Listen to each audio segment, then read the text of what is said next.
حضرت الیاس علیہ السلام اللہ تعالیٰ کے نبی اور حضرت ہارون علیہ السلام کی اولاد میں سے تھے۔ حضرت الیاس علیہ السلام تقریباً 900 قبل مسیح اردن کے شہر جلاد میں پیدا ہوئے۔ قرآن کریم اور مستند احادیث میں حضرت الیاس علیہ السلام کی زندگی کے حالات تفصیل سے مذکور نہیں۔ قرآن کریم میں آپ علیہ السلام کا ذکر مبارک 2 مقامات پر آیا ہے، ایک سورہ انعام میں جہاں دیگر انبیاء علیہ السلام کے ساتھ آپ علیہ السلام کا اسم گرامی بھی مذکور ہے، اور دوسرا سورہ صافات میں جہاں نہایت اختصار کے ساتھ آپ علیہ السلام کی دعوت و تبلیغ اور واعظ و نصیحت کا ذکر ہے۔ سورہ صافات کی آیت 123 میں ارشاد ہے، اور الیاس بھی پیغمبروں میں سے تھے۔ قرآن کریم میں آپ علیہ السلام کا نام الیاس ہے، جبکہ انجیل میں آپ علیہ السلام کا ذکر ایلیا نبی کے نام سے کیا گیا ہے۔ علامہ ابن کثیر رحمۃ اللہ علیہ نے آپ علیہ السلام کا نسب نامہ یوں تحریر کیا ہے: الیاس علیہ السلام بن یاسین بن فخاز بن یزاز بن ہارون علیہ السلام، یا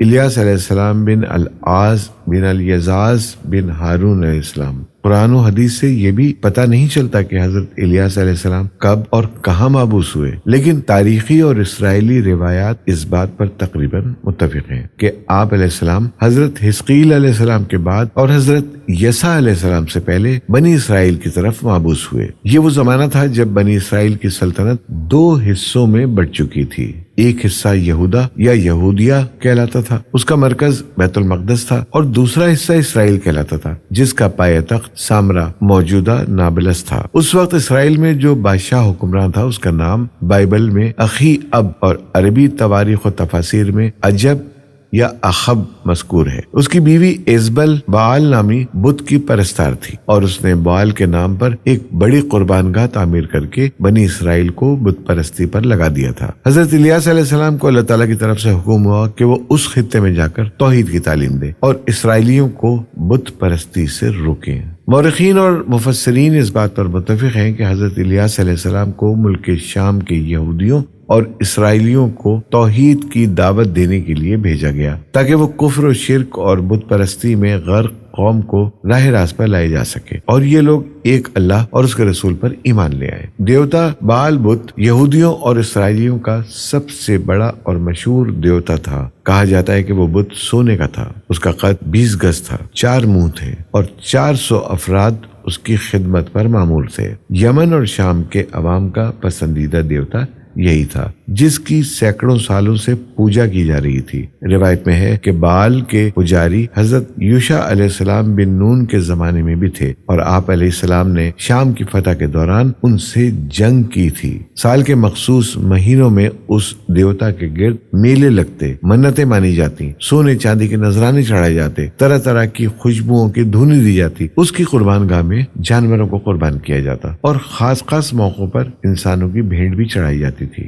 عبرانی اور سامی زبانوں میں بعال کے معنی آقا، پروردگار، مالک اور سردار کے ہیں، اس لیے عرب کی خواتین بھی اپنے شوہروں کو بعال کہتی تھیں۔ بعض مورخین نے لکھا ہے کہ حجاز کا مشہور بت حبل بھی بعال ہی کی ایک شکل تھا۔ قرآن کریم سورہ صافات آیت 123 تا 132 میں ارشاد باری تعالیٰ ہے، اور الیاس بھی پیغمبروں میں سے تھے۔ جب انہوں نے اپنی قوم سے کہا کہ تم ڈرتے کیوں نہیں؟ کیا تم بعال کو پکارتے ہو اور اسے پوچھتے ہو، اور سب سے بہتر پیدا کرنے والے کو چھوڑ دیتے ہو، یعنی اللہ کو، جو تمہارا اور تمہارے اگلے باپ دادا کا پروردگار ہے؟ تو ان لوگوں نے ان کو جھٹلا دیا، سو وہ دوزخ میں حاضر کیے جائیں گے۔ ہاں، اللہ کے خاص بندے مبتلا عذاب نہیں ہوں گے۔ اور ہم نے بعد کے لوگوں میں الیاس علیہ السلام کا ذکر باقی رکھا۔ آل یاسین، الیاس علیہ السلام پر سلام ہو۔ بلا شبہ ہم نیکوکاروں کو ایسا ہی بدلہ دیتے ہیں، بے شک وہ ہمارے مومن بندوں میں سے تھے۔ حضرت الیاس علیہ السلام نے ملک شام کے سب سے مشہور شہر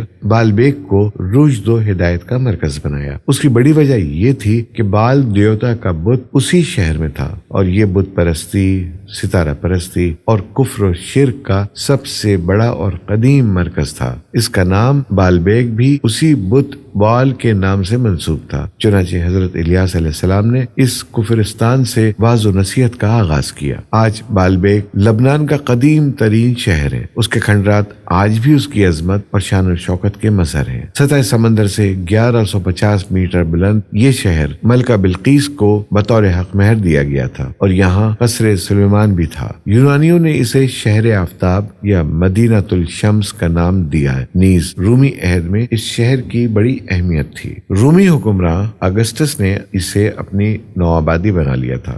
1154 عیسوی بمطابق 549 ہجری میں نور الدین زنگی رحمۃ اللہ علیہ نے اسے فتح کیا۔ 1170 عیسوی 565 ہجری میں ایک زلزلے کی وجہ سے یہ شہر تباہ ہو گیا، مگر پھر نئے سرے سے آباد ہوا۔ یہیں حضرت الیاس علیہ السلام کا مزار ہے۔ حضرت الیاس علیہ السلام کے حالات و واقعات اور قوم کے ساتھ ان کی کشمکش کی تفصیل تفسیر مظہری میں علامہ بغوی رحمۃ اللہ علیہ اور دیگر تفاسیر میں حضرت وہب بن منبع رحمۃ اللہ علیہ اور حضرت کعب احبار رحمۃ اللہ علیہ وغیرہ کے حوالے سے بیان کی گئی ہے، جو اکثر اسرائیلی روایات سے ماخوذ ہے۔ ان تمام روایات سے خلاصے کے طور پر جو قدر مشترک نکلتی ہے اسے حضرت مولانا مفتی محمد شفیع رحمۃ اللہ علیہ نے معارف القرآن میں تحریر فرما دیا ہے۔ وہ یہ ہے کہ حضرت الیاس علیہ السلام نے اسرائیل کے بادشاہ اخیاب اور اس کی رعایا کو بال نامی بت کی پرستش سے روکا اور انہیں توحید کی دعوت دی، مگر ایک دو افراد کے سوا کسی نے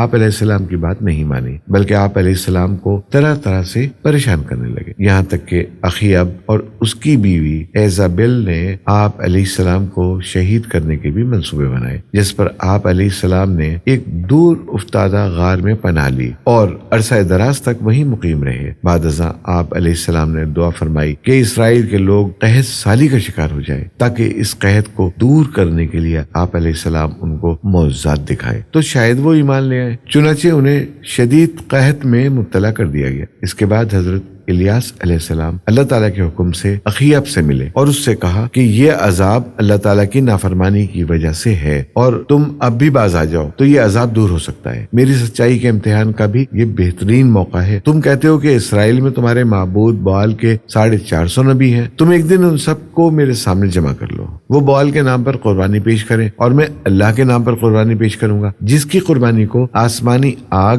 آ کر بھسم کر دے گی اس کا دین سچا ہوگا۔ سب نے اس تجویز کو خوشی خوشی مان لیا۔ چنانچہ کوہ کرمل کے مقام پر یہ اجتماع ہوا۔ بال کے جھوٹے نبیوں نے اپنی قربانی پیش کی اور صبح سے دوپہر تک بال سے التجائیں کرتے رہے، مگر کوئی جواب نہ آیا۔ اس کے بعد حضرت الیاس علیہ السلام نے اپنی قربانی پیش کی، اس پر آسمان سے آگ نازل ہوئی جس نے حضرت الیاس علیہ السلام کی قربانی کو جلا کر بھسم کر دیا۔ یہ دیکھ کر بہت سے لوگ سجدے میں گر گئے، کیونکہ ان پر حق واضح ہو گیا تھا، لیکن بال کے جھوٹے نبی اب بھی نہ مانے۔ اسی طرح بادشاہ کی بیوی ایزبل بھی حضرت الیاس علیہ السلام پر ایمان لانے کے بجائے الٹی ان کی جان کی دشمن ہو گئی۔ حضرت الیاس علیہ السلام کو اس کے عزائم کو پتہ چلا تو آپ علیہ السلام روپوش ہو گئے اور کچھ عرصے بعد بنی اسرائیل کے دوسرے ملک یہودیہ میں تبلیغ شروع کر دی، کیونکہ رفتہ رفتہ بال پرستی کی وبا وہاں بھی پھیل چکی تھی۔ وہاں کے بادشاہ نے بھی آپ کی بات نہ سنی، یہاں تک کہ وہ حضرت الیاس علیہ السلام کی پیش گوئی کے مطابق تباہ و برباد ہو گیا۔ چند سال بعد آپ علیہ السلام دوبارہ اسرائیل تشریف لائے اور بادشاہ کو راہ راست پر لانے کی کوشش کی، مگر وہ بدستور اپنی بدعمالیوں میں مبتلا رہا، یہاں تک کہ انہیں بیرونی حملوں اور مہلک بیماریوں کا شکار بنا دیا گیا۔ اس کے بعد اللہ تعالیٰ نے اپنے نبی کو واپس بلا لیا۔ حضرت کعب احبار رحمۃ اللہ علیہ سے منقول ہے کہ حضرت الیاس علیہ السلام بادشاہ کے ظلم و ستم سے تنگ آ کر ایک غار میں رہنے لگے تھے اور انہوں نے تقریباً 10 سال کا عرصہ روپوشی میں بسر کیا۔ پھر اللہ تعالیٰ نے اس بادشاہ کو ہلاک کر دیا۔ دوسرا بادشاہ تخت نشین ہوا تو حضرت الیاس علیہ السلام اس کے پاس تشریف لے گئے اور اسے دعوت توحید دی، جس پر ایک خلق عظیم ان پر ایمان لے آئی۔ صرف 10,000 باقی رہ گئے جنہیں قتل کر دیا گیا۔ مفسرین میں سے ایک مختصر گروہ کا کہنا ہے کہ حضرت الیاس حضرت ادریس علیہ السلام ہی کا دوسرا نام ہے اور ان دونوں شخصیات میں کوئی فرق نہیں۔ بعض حضرات نے یہ بھی کہا ہے کہ حضرت الیاس علیہ السلام اور حضرت خضر علیہ السلام میں کوئی فرق نہیں، لیکن محققین نے ان اقوال کی تردید کی ہے۔ قرآن کریم نے بھی حضرت ادریس علیہ السلام اور حضرت الیاس علیہ السلام کا اس طرح جدا جدا تذکرہ فرمایا ہے کہ دونوں کو قرار دینے کی کوئی گنجائش نظر نہیں آتی۔ اس لیے حافظ ابن کثیر رحمۃ اللہ علیہ نے اپنی تاریخ میں دونوں کو الگ الگ نبی قرار دیا ہے۔ حضرت ادریس علیہ السلام حضرت نوح علیہ السلام کے بعد اور حضرت ابراہیم علیہ السلام سے پہلے نبوت پر سرفراز ہوئے، جبکہ حضرت الیاس علیہ السلام ایک اسرائیلی نبی ہیں اور حضرت موسیٰ علیہ السلام کے بعد مابعوث ہوئے ہیں۔ یوں دونوں میں سینکڑوں سال کا فاصلہ ہے۔ چنانچہ چنانچہ تبری رحم اللہ علیہ لکھتے ہیں کہ حضرت الیاس علیہ السلام حضرت یسع علیہ السلام کے چچا زاد بھائی تھے اور ان کی بعثت حضرت حزقیل علیہ السلام کے بعد ہوئی۔ حضرت الیاس علیہ السلام ان انبیاء کرام السلام میں سے ہیں جنہوں نے پوری زندگی جاہ و حشمت، دولت و ثروت سے بے نیاز ہو کر بسر کی۔ رہنے کو مکان بنایا اور نہ کھانے پینے کی فکر رہی، ملا تو کھا لیا، نہ ملا تو پانی پہ گزارا کر لیا۔ دن بھر درس و تبلیغ میں مصروف رہتے اور شب یاد الہی میں گزارتے۔ جب نیند زیادہ ستاتی تو جہاں جگہ میسر آ جاتی سو رہتے۔ سفر نامہ عرض قرآن میں تحریر ہے کہ وادی سینا میں واقع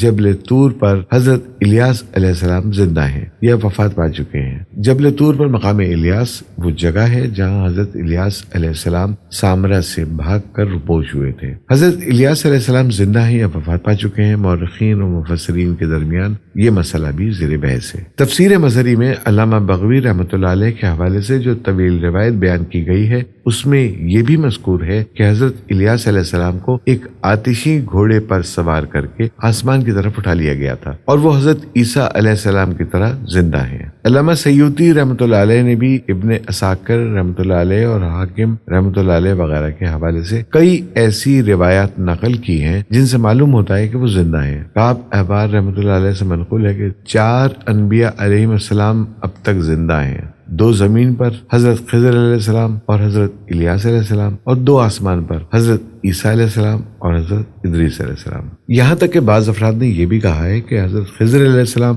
اور حضرت الیاس علیہ السلام ہر سال رمضان کے مہینے میں بیت المقدس میں اکٹھے ہوتے اور روزے رکھتے ہیں، لیکن حافظ ابن کثیر رحم اللہ علیہ جیسے محقق علماء نے ان روایت کو صحیح قرار نہیں دیا۔ وہ ان جیسی روایت کے بارے میں لکھتے ہیں یہ بھی ان اسرائیلی روایات میں سے ہیں جن کی نہ تصدیق کی جاتی ہے نہ تکذیب، بلکہ ظاہر ہے کہ ان کی صحت بعید ہے۔ بائبل میں لکھا ہے اور وہ آگے چلتے اور باتیں کرتے جاتے تھے کہ دیکھو ایک آتشی گھوڑوں نے ان دونوں کو جدا کر دیا اور ایلیا بگولے میں آسمان پر چلا گیا۔ قرآن و حدیث میں ایسی کوئی دلیل نہیں ہے جس سے حضرت الیاس علیہ السلام کی زندگی یا آپ علیہ السلام کا آسمان پر اٹھایا جانا ثابت ہوتا ہو۔ صرف ایک روایت مستدرک حاکم رحمۃ اللہ علیہ کی ملتی ہے جس میں مذکور ہے کہ تبوک کے راستے حضرت صلی اللہ علیہ وسلم کی حضرت الیاس سے ملاقات ہوئی تھی، لیکن محدثین نے اسے موضوع حدیث قرار دیا ہے۔ بہرحال حضرت الیاس علیہ السلام کا زندہ ہونا کسی معتبر اسلامی روایت سے ثابت نہیں، لہذا اس معاملے میں سلامتی کی راہ یہی ہے کہ سکونت اختیار کیا جائے اور اسرائیلی روایات کے سلسلے میں حضرت صلی اللہ علیہ وسلم کی تعلیم پر عمل کیا جائے، نہ ان کی تصدیق کرو اور نہ ان کی